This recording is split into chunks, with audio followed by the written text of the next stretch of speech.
berkaitan dengan menghadapi masa COVID kita, tentu banyak dampak-dampak yang kita rasakan, terutama dampak ekonomi kita terhadap COVID ini. Tentu kami dari Dinas Pertanian, Pangan dan Perikanan berupaya melakukan mengantisipasi bagaimana ketahanan pangan petani-petani dan masyarakat Kota Pariaman betul-betul dapat kita capai dan kita pertahankan. Alhamdulillah dengan program-program kita dan Pak Wali Kota Pariaman, Dr. Jenius Umar, sangat konsen terhadap pengembangan pertanian di Kota Pariaman. Dan saat sekarang ini kita tahu bahwa pariwisata tidak bisa kita andalkan karena masa pandemi dan kita mengarah kepada pertanian. Jadi kami dari Dinas Pertanian ada beberapa program unggulan kita. Pertama, Mubalik Petani, dan sudah kita laksanakan. Kedua, pemanfaatan lahan tidur yang di Kota Pariaman ada sekitar 300 hektar lebih lahan tidur kita, dan kita berupaya dengan seluruh kru kita di Dinas Pertanian berupaya bagaimana menggerakkan lahan-lahan tidur ini. Semenjak 3 tahun terakhir ini sudah ada 50% lahan tidur yang kita manfaatkan, dapat bantuan dari Kementerian Pertanian, tanaman jagung sudah 150 hektar, tambah kita dari APBD kita dan kegiatan-kegiatan lain, termasuk juga satu rumah satu kolam kita juga ada program kita.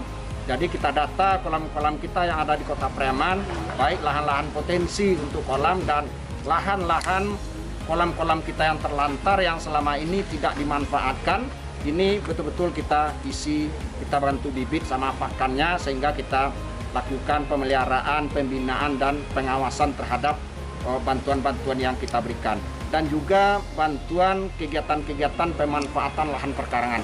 Sebagaimana kita sudah saksikan tadi, ada 72 KWT kita, kelompok wanita tani kita, itu kita bantu semua, kita kembangkan semua untuk memanfaatkan lahan-lahan perkarangan kita.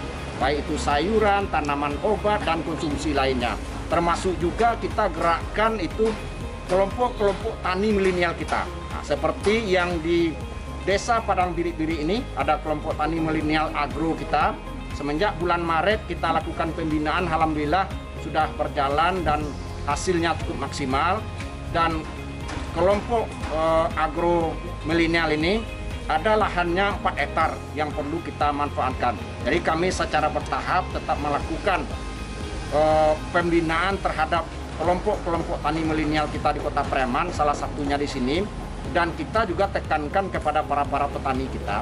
Kita tahu bahwa selama ini petani kita hanya beranggapan bertani itu hanya untuk menyambung hidup saja, untuk mendapatkan makan saja. Harapan kita dengan adanya petani milenial ini, jadikanlah pertanian ini, kelautan perikanan ini sebagai sumber ekonomi, sumber pendapatan. Dan kita sudah lakukan itu untuk 2019 ini. Kita setelah kita analisa, kita surplus beras kita 2.138 ton. Nah, jadi alhamdulillah dengan kerjasama kita dengan petani, dengan penyuluh, dengan kelompok-kelompok tani milenial kita, ini betul-betul kelihatan wujudnya. Jadi kami di Pariaman tidak merasakan dampak terhadap COVID ini khusus petani. Jadi sesuai anjuran kesehatan, lebih baik kita berpanas-panasan dari jam 9 sampai jam 11. Itulah yang kami manfaatkan. Tentu ini harapan kita, terus kita bersemangat, terus kita jaga protokol kesehatan sehingga kita betul-betul mampu melaksanakan kegiatan-kegiatan kita. Wujudnya adalah peningkatan ketahanan pangan keluarga kita. Meneliti dari komoditi yang kita tanam, atau nanti menjadi konsultan dari pertanian itu sendiri. Karena sudah banyak yang terjadi seperti itu. Kita kebetulan punya kenalan, dia menjadi konsultan misalnya khusus komoditi terong gitu. Jadi ahli di bidang itu. Kita akan kejar itu. Jadi bidang pendidikan juga bagian dari yang kita targetkan. Yang kedua, unsur perdagangan. Ya. Yang kedua, pastinya ada unsur perdagangan.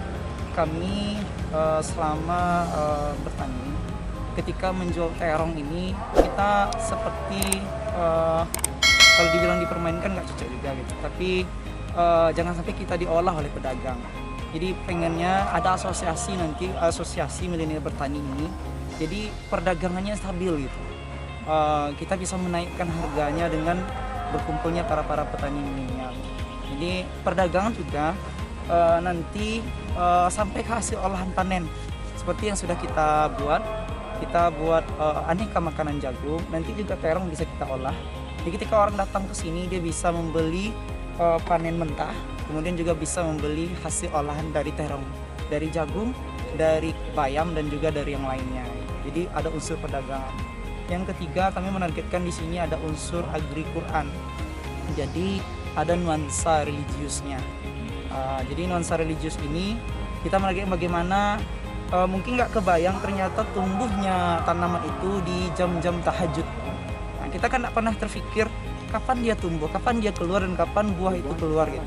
Nah ini juga bisa kita ajarkan kepada generasi milenial.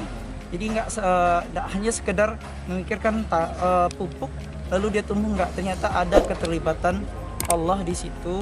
Sekedar hanya karena pupuk kita perbaiki akidah kita. Menjadi petani milenial dibilang sekarang sudah hobi. Kenapa? Karena seperti nyatu gitu. Jadi kalau bangun pagi pokoknya ingin ke lahan, gitu. Jadi ada kesenangan tersendiri ketika menengok apa yang kita tanam itu tumbuh, kemudian dia berbuah, lalu kita panen, lalu kita olah. Baik, harapan kita pertama, kita memang ucapan terima kasih kepada Kementerian Pertanian sudah memberikan sarana-prasarana kepada kita, termasuk pupuk, termasuk tanaman bibit padi, kemudian juga bibit jagung. 2018 kita dapat 100 hektar, kemudian 2019 ini kita dapat 200 hektar, alhamdulillah, dan telah dibantu sarana-prasarana lainnya. Tentu ke depan dengan adanya kegiatan kita, bahwa Pariaman merupakan daerah wisata, pesisir pantainya, agrowisatanya, tentu perlu pembinaan dan perlu dukungan dari pemerintah pusat, termasuk Kementerian Pertanian, Kementerian Kelautan Perikanan. Betul-betul ini agak kita lakukan pembinaan secara kontinu, sehingga Kota Pariaman betul-betul dapat menerima dampak yang positif dari kegiatan-kegiatan kementerian. Selama ini sudah ada bantuan-bantuan yang diberikan, tentu untuk kedepannya lebih ditingkatkan lagi bantuannya kepada kami.